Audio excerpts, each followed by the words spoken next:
Hello everyone. आज हम लोग जानेंगे इन ई बैंकिंग, ई शॉपिंग, ई रिजर्वेशन, ई गवर्नेंस और सोशल नेटवर्किंग क्या होता है। इसके बारे में आप लोग के साथ कुछ नॉलेज है जो कि शेयर करने वाला हूँ। चलिए जानते हैं। पहला तो है ई बैंकिंग। ई बैंकिंग होती क्या है? ई बैंकिंग एक ऐसा टाइप की बैंकिंग होती है, इलेक्ट्रॉनिक बैंकिंग होती है, जिसे इंटरनेट बैंकिंग भी हम लोग कहते हैं। जो कि कस्टमर लोग क्या करते हैं, अपने घर बैठे अपने काम, अपने बैंकिंग के काम कर सकते हैं। जैसे कि मोबाइल फ़ोन से आप किसी को पैसे भेजना, या फिर अपने एटीएम कार्ड से किसी दूसरे को पैसे भेजना, या फिर उस पैसे को उठाना, या फिर किसी से पैसे अगर लेना है तो फिर उस जगह से आप ले सकते हैं। वो किसके द्वारा हो सकती है? वो इंटरनेट बैंकिंग के थ्रू। तो ई बैंकिंग में क्या होता है, उसका डेटाबेस सेंट्रलाइज डेटाबेस होता है, जो कि क्या करता है, सारे कस्टमर का रिकॉर्ड एक जगह पर रखा जाता है, जिसके कारण से सारे लोग अपने मोबाइल के थ्रू वो सारी चीज़ें यूज़ कर सकती है। जैसे कि आप देख सकते हैं, कहीं पे आपको जाना है या फिर कहीं पे पैसे आपको जमा करना है। आप सेविंग में अगर अपने पैसे रखना चाहते हैं तो सेविंग में रख सकते हैं। अगर आपको बिल पेमेंट करना है तो बिल पे कर सकते हैं। या फिर आपको कोई भी आपका पैसा कहीं पर आपको भेजना है तो आप भेज सकते हैं। आप मार्केट को देख सकते हैं, आप अपने बिजली बिल भर सकते हैं, अपने पानी के बिल भर सकते हैं, अपनी मोबाइल की रिचार्ज कर सकते हैं। ये सारी चीज़ें क्या होती है, अब आपके हाथ में आ चुकी है। तो ये किसके ज़रिए हुआ है? ये आपकी ई बैंकिंग के ज़रिए हुआ है, इलेक्ट्रॉनिक बैंकिंग, या फिर आप इसे इंटरनेट बैंकिंग भी आप कह सकते हैं। तो आप समझ गए होंगे कि ई बैंकिंग क्या होती है। चलिए नेक्स्ट जानते हैं, आपकी ई रिजर्वेशन क्या होती है। ई रिजर्वेशन आप इसका मतलब क्या होता है? ऑनलाइन रिजर्वेशन, या फिर ऑनलाइन रिजर्वेशन कहते हैं, या फिर ई रिजर्वेशन कहते हैं। जो कि क्या करता है, इंसान को आजकल मतलब हेल्प करता है। कहीं पे हमें जाना है, बस की टिकट, या फिर अगर हमें अगर प्लेन से अगर कहीं अगर जाना है तो हम लोग पहले से ही उसे बुकिंग कर लेते हैं। या फिर होटल में कहीं हमें ठहरना है तो अगर हमें कहीं पर जाना है या फिर कोई कहीं होटल में हमें बुकिंग करनी है, पहले क्या होता था कि हम लोग फ़ोन करके या तो बुक करते थे, या फिर जाके हमें पहले से बुक करके आना पड़ता था, उसके बाद ही हम लोग उसे बुक कर सकते थे। तो लेकिन अब क्या हो गया, ये बहुत आसान हो गया है, जो कि इंटरनेट के थ्रू, जो कि ऑनलाइन आ गई है। हम लोग कहीं से भी बैठ के, हम लोग दुनिया की किसी जगह से भी बैठ के हम लोग कहीं पर भी हम लोग बुकिंग कर सकते हैं, कहीं पर रिजर्वेशन कर सकते हैं। जैसे कि हम लोग कहीं जाना है तो फिर हम लोग टैक्सी, या फिर आजकल मतलब उबेर हो गया, ओला हो गया, ये सारी चीज़ें आ गई है, जो कि हम लोग डायरेक्ट अपने घर बैठे हम लोग रिजर्वेशन कर सकते हैं। अगर कहीं जाना है तो ट्रेन की टिकट है उसे हम लोग बुक कर सकते हैं, या फिर अगर प्लेन से अगर कहीं जाना है तो भी हम लोग टिकट बुक कर सकते हैं। या फिर होटल बुक करना है, कहीं पर रहना है हमें, कहीं पर रुक जाना है तो फिर हम लोग होटल भी हम लोग उसे बुक कर सकते हैं। तो आप समझ रहे हैं कि ई रिजर्वेशन भी कितनी इम्पोर्टेंट है। जैसे कि आप उसका अगर हमें अगर ट्रेन की टिकट बुक करते हैं तो हम लोग कहाँ जाते हैं, कौन सी वेबसाइट यूज़ करते हैं, वो irctc.co.in।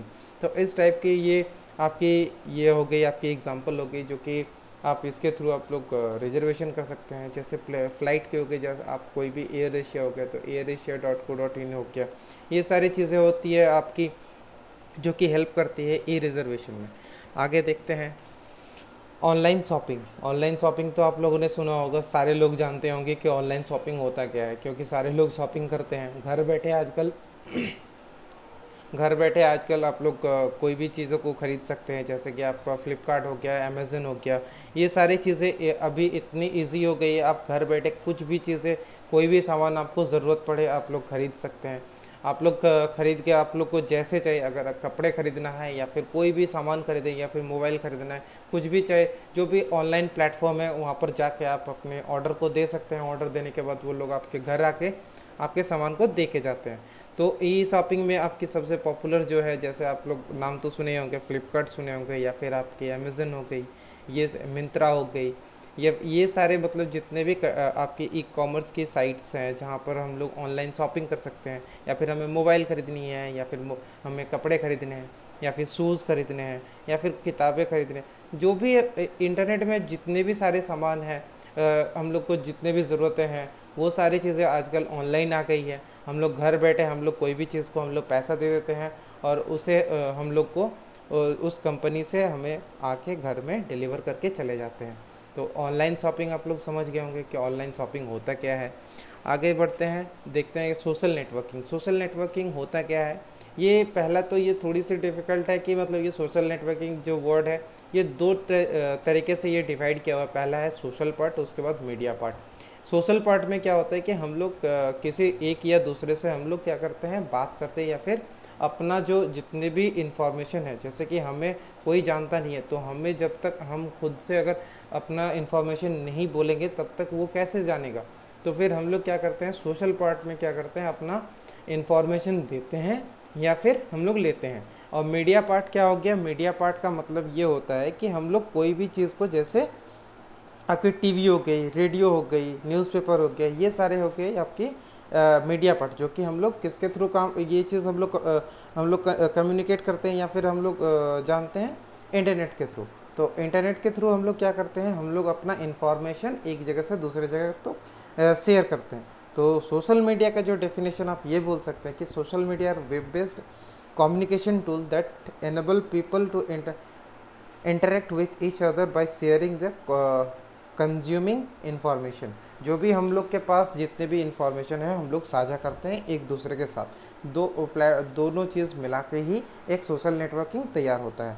आप इसके बाद मैंने ऑलरेडी इसका, अगर आपको इंग्लिश में अगर आपको कहीं प्रॉब्लम होती है तो आप हिंदी में भी आप जान सकते हैं। मैंने हिंदी में भी इसी चीज़ को सरल भाषा में लिखा है, जो आप पढ़ के भी आप समझ सकते हैं।